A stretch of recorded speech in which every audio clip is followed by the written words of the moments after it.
This channel does not promote any violent, harmful, or illegal activities. All content provided by this channel is meant for an educational purpose only. চায়ের দোকানে হোক বা shopping, সব জায়গায় এখন অনলাইনের payment করেন সবাই। তবে 1 ফেব্রুয়ারি থেকে বদলে যাচ্ছে অনলাইন পেমেন্টের নিয়ম। যদি এই বিষয়টি না হয় তবে আর অনলাইনে লেনদেন করা যাবে না। পেমেন্ট করার সময় নিশ্চয়ই লক্ষ্য করেছেন, প্রতিবার পেমেন্টের সময় একটি ট্রানজ্যাকশন আইডি তৈরি হয়। সাধারণত অক্ষর এবং সংখ্যা অর্থাৎ অ্যালফা নিউমেরিক ডিজিট হয় এগুলি, তবে অনেক সময় তাতে স্পেশাল ক্যারেক্টারও থাকে। National payment corporation of India বা এনপিসিআই এর তরফে নির্দেশিকা জারি করা হয়েছে। 1 ফেব্রুয়ারি থেকে যদি অনলাইন পেমেন্টে ট্রানজ্যাকশন আইডিতে স্পেশাল ক্যারেক্টার থাকে তবে সেই পেমেন্ট যাবে না, তা বাতিল হয়ে যাবে। এনপিসিআই সাব জানিয়েছে, অনলাইনের লেনদেনের ক্ষেত্রে ইউপিআই ট্রানজ্যাকশন আইডিতে অ্যালফা নিউমেরিক ক্যারেক্টারই থাকতে হবে।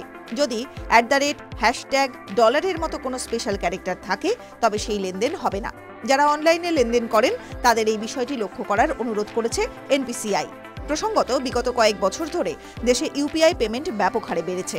2024 সালের ডিসেম্বরে ইউপিআই ট্রানজ্যাকশনের রেকর্ড ছিল 16.73 বিলিয়ন। নভেম্বরে ইউপিআই ট্রানজ্যাকশন হয়েছিল 15.48 বিলিয়ন। ডিসেম্বরে মোট 23.25 লক্ষ কোটি টাকার লেনদেন হয়েছিল ইউপিআই এর মাধ্যমে। TV9 Bangla digital.